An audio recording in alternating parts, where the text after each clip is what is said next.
안녕하세요 여러분, 부자 오빠입니다. 삼성전자에게 대형 호재가 하나 터졌습니다. 전 세계 그래픽카드 시장의 63%를 점유하고 있는 세계 1위 GPU 제조사인 엔비디아의 암페어 GPU를 삼성전자가 추가 수주하는 데 성공했습니다. 그래픽카드는 게임에서 가장 큰 영향을 미치는 중요한 부품이고요.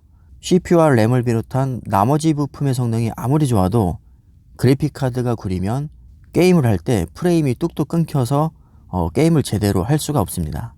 우리가 컴퓨터로 게임을 할 때 각 부품별로 역할이 정해져 있습니다.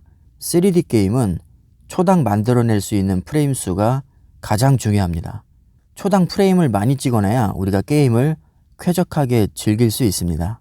이 프레임을 만드는 데 있어서 CPU는 굉장히 비효율적이기 때문에 현존하는 세계 최고의 CPU를 꽂아도 그래픽카드가 구리면 절대로 게임을 부드럽게 즐길 수가 없습니다. 그래픽카드의 가장 핵심적인 코어가 바로 GPU고요. 이 GPU를 세계에서 가장 잘 설계하는 기업이 바로 엔비디아입니다.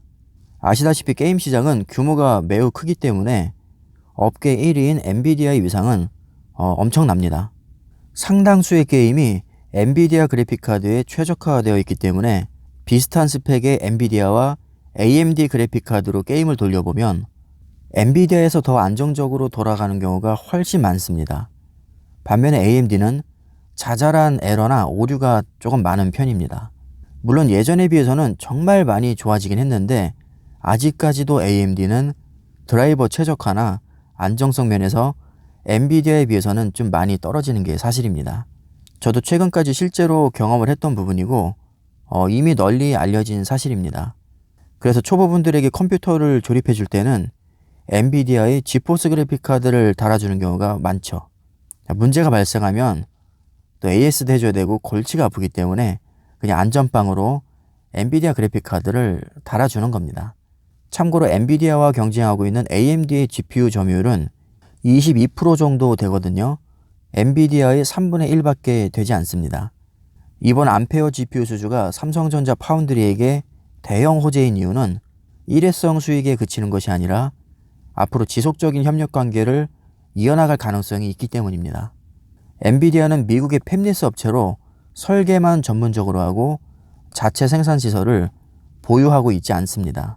따라서 설계한 GPU를 무조건 파운드리 업체에 위탁을 줄 수밖에 없는 그런 상황이죠. 엔비디아는 이미 8나노 이하 공정에 진입을 했기 때문에 사실상 엔비디아의 물량을 소화할 수 있는 업체는 대만의 TSMC와 삼성전자밖에 없다고 보시면 됩니다. 한동안 엔비디아에서 삼성의 8나노냐 TSMC의 7나노냐를 놓고 저울질을 많이 했다고 하죠. 다행히도 올 초에 1차 물량을 삼성이 가져왔었고 이번에 2차 물량도 역시 삼성에서 다시 가져오게 됐습니다. 아무래도 TSMC가 파운드리 분야에서는 독보적인 1위를 하고 있기 때문에 사실 TSMC에서 수주할 것이라는 전망이 더 많았던 게 사실입니다. 이런 예상과는 달리 삼성전자가 TSMC를 제치고 엔비디아 물량을 수주한 것을 놓고 여러 가지 설들이 많이 있습니다. 그 중에서 가장 많이 거론되고 있는 것이 TSMC의 생산 캐파가 이미 꽉 차 있기 때문에 더 이상 추가 주문을 받을 여력이 없다는 겁니다. 상당히 설득력이 있는 주장입니다. 실제로 알려진 바에 의하면 TSMC의 가동률은 거의 100%에 육박하다고 하죠. 반면에 상대적으로 여유가 있는 삼성전자 파운드리는 EUV 노광기 없이도 생산이 가능한 8나노 공정에서 TSMC보다 더 저렴한 단가로 더 빠르게 생산을 해서 엔비디아에 납품을 해줄 수 있기 때문에 수주를 따냈다는 주장도 있습니다. 8나노는 TSMC에는 없는 공정인데 고가의 EUV 장비 없이도 고성능 반도체를 만들 수 있습니다. 따라서 삼성전자와 엔비디아 간의 이해관계가 딱 맞아 떨어져서 계약이 성사됐다고 볼 수 있겠죠. 삼성이 TSMC를 따라가기 바쁜 상황에서 엔비디아 같은 대형 고객을 유치한 것은 정말 다행입니다. 만약에 이번 물량이 TSMC에게 넘어갔다면 가뜩이나 따라가기 벅찬 상황에서 점유율 격차는 아마 더 벌어졌을 겁니다. 엔비디아는 최근에 네트워크 솔루션 업체인 멜라녹스와 세계 최대 반도체 설계 기업인 Arm을 인수하면서 게이밍 GPU뿐만 아니라 데이터 센터와 반도체 설계 분야에서도 엄청난 영향력을 확대해 가고 있습니다. 지금은 삼성전자에 비해서 사실 규모가 그렇게 크지 않지만 인수 효과가 가시적으로 나오기 시작하면 얼마나 크게 성장할지 예측하기가 어려울 정도로 폭발적인 잠재력을 갖추고 있는 기업입니다. 엔비디아는 게이밍 그래픽카드뿐만 아니라 인공지능이나 자율주행 연산장치, 데이터 센터용 연산장치, 그리고 전문가 수준의 그래픽 작업 전용 GPU, 기타 등등 미래 핵심 분야로 자리 잡을 만한 분야에서 성장 가능성이 매우 높습니다. 엔비디아가 주력으로 설계하는 게임용 GPU만 해도 게임에 국한되지 않고 활용 분야가 정말 무궁무진합니다. 심지어 우리가 인터넷을 할 때도 GPU 가속 기능으로 처리 속도를 더 단축시켜 줍니다. 과거에 CPU 성능이 좋지 않을 때는 GPU 가속 여부에 따라서 체감이 확 될 정도로 차이가 꽤 컸습니다. 하지만 지금은 CPU가 워낙에 좋아졌기 때문에 사실 GPU 가속을 해도 인터넷을 하는 데는 크게 체감이 되진 않습니다. 제가 지금 영상을 찍고 나서 편집하고 인코딩을 할 텐데요. 인코딩을 할 때도 게임용 그래픽카드가 GPU 가속을 해줍니다. 실제로 제가 테스트를 해본 결과 GPU 가속에 따른 인코딩 속도 차이가 생각보다 꽤 크게 납니다. 이건 사용하는 프로그램에 따라서 달라질 수 있는 문제이기 때문에 개인차는 있을 수 있습니다. 심지어 여러분들이 유튜브를 보실 때도 엔비디아 그래픽카드 GPU에서 가속 기능을 지원하기 때문에 CPU의 성능이 떨어져도 8K 영상까지 끊김없이 볼 수 있습니다. 반면에 AMD GPU는 대부분 크롬에서 유튜브 동영상 GPU 가속을 지원하지 않기 때문에 CPU 성능이 떨어지면 4K 영상조차 끊기는 경우가 간혹 있습니다. 물론 모든 그래픽카드가 지원 안 하는 것은 아니고요. 아주 일부 그래픽카드에서만 가속을 지원합니다. 반면에 엔비디아 그래픽카드는 거의 대부분의 그래픽카드에서 다 지원을 하죠. 자, 이렇게 GPU는 단순히 게임을 넘어서 우리 일상생활 속에 이미 깊숙이 들어와 있습니다. 앞으로 엔비디아는 4차 산업혁명에서 큰 수혜를 받을 것으로 예상되기 때문에 파운드리에 물량을 엄청나게 줄 겁니다. 지금도 엔비디아는 사실 이미 많이 커 있긴 하지만 앞으로는 아마 지금보다 훨씬 더 커질 겁니다. 그러니까 지금부터 삼성 파운드리에서 잘 구워 삶아가지고요. 엔비디아를 같은 편으로 만들어 놔야 됩니다. 그래야 앞으로 있을 TSMC와의 치열한 경쟁 속에서 든든한 지원군을 등에 업고 싸울 수 있는 그런 그림이 나올 수가 있겠죠. 이렇게 엔비디아 수주를 발판 삼아서 올해 파운드리 매출은 이미 15조를 돌파했습니다.